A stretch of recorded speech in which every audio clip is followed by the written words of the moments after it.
Hello YouTube, and in this video I'm going to be showing you how to remove your head unit and refit it. Let's get started.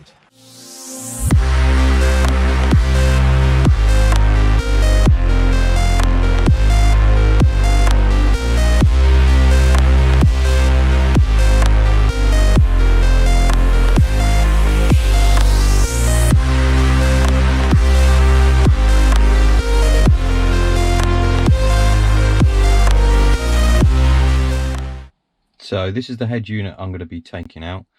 It's the RCD 310, and I'm just going to show you the tools that I'm going to need to do the job. So I'm going to need a torx bit, it's 25, and one of these nifty little trim tools, just to get the trim off from around the stereo unit. First bit of the job is to remove this panel. Now what you can do is grab hold of these two bits and prise it up, or you can use your trim tool inside and under, just slide it along, get your fingers in and pop it up. Now it does sound quite brutal, but that's just because these catches here are coming out of these metal pinchers, I suppose. I'm not really too sure what they're called, but metal pinchers just there. The next stage is to take out these two torx screws on the top. So I'm just going to grab my torx bit and have a little peek, set it right, obviously righty tighty lefty loosey. So we're just going to undo those. I suggest you all of your pieces, trim bits, screws and everything that you undo in a similar sort of place, so you know exactly where they all are when you come to putting them back in. So that's the first stage. Second stage, now that you've undone the two torx bits at the top, is to take out this trim panel that covers the air vents and the switches and dials and stuff down this end, to gain access to the 4 bolts that hold the radio in place. Now, using your trim tool, okay, you're going to want to place it in under the side and prise it down, because again these are fitted with little clips all the way around. So I'm just going to prise it off gently, okay, and then with my trim tool I'm just going to go down the side, hear it pop out, down this side, hear it pop out, along the bottom edge, all the way along,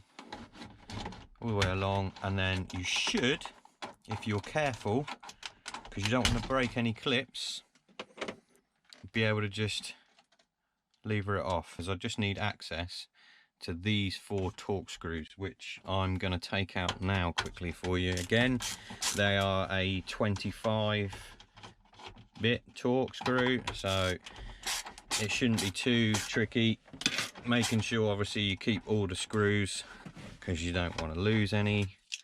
So I'm just going to bust that out quickly. So let's get that one out. Oh. Now the reason for me doing this today and getting the video ideally is for you guys to see how you can take out a head unit and then replace it with whatever head unit you like. But I upgraded to this one, and I did have the one with like the tray underneath, and I wanted to add this radio, but I didn't realise I was going to need one of these attachments for the aerial, which I'm going to show you now. So lift out your stereo. I tend to just rest mine on the top so I don't have to hang on to it, and then I've got access to everything. To release it,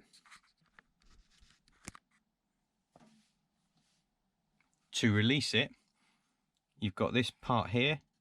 You just pinch, you pinch in there, and then you can pull that down and it all just pops out. And then this little cable here is my aux cable, which I added, so I'm going to release that one.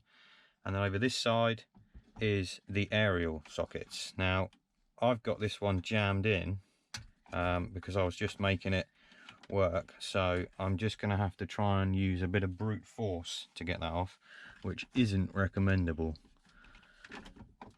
Yeah. Oh, right, brilliant. Okay, so purpose for this video, for me, you guys can see how this works. I'm going to attach those two, and then it actually gives me finally the double socket, which is designed so I can get a better radio signal. Hoo-ha! So that's for me. That's basically, hopefully mine will work a bit better than what it was doing. It kept dropping in and out of signals. So the process is backwards. Obviously the last thing that you did is the first thing you did. So I've got my aerial in. I'm going to place the box unit in the back there, and then I'm just going to push that shut, and I'm just going to now push my aux cable in. Okay, so since I've had my head unit up there in that position, I can just spin it back round and drop her back in nicely. Okay, she's all plugged in, she's back in position. Before I put the torque screws, obviously I'm just going to check that she comes on. Excellent. Right, so first torque screw for me, I'm just going top right. There's no order. If the experts say there's an order, then I guess I'm wrong, but that's fine, because I know I'm doing it up and it's going to work. Hoo-hee. So I'll come back to me when I've done all these four. Okay, all done. Now I just need to put this fascia plate back on. So I'm just going to make sure my cables don't get caught. I'm going to line it up, and then what I'm going to do is I'm just going to push it in gently to start with, and then when I'm happy it's in the right position, I can give it a bit more of a shove. Nice. So you want to make sure this fascia plate fits into the two metal clips on the side, and then you've got the two Torx bits to go in on the top. So I'm just going to pop those in quickly. Make sure that's the right way.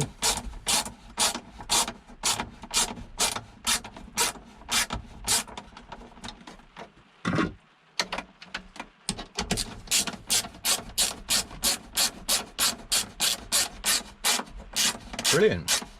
And then the last thing to do is to place the top tray back in. Start with the underside nearest the van, or nearest you should I say, and then just push the back in. Job done.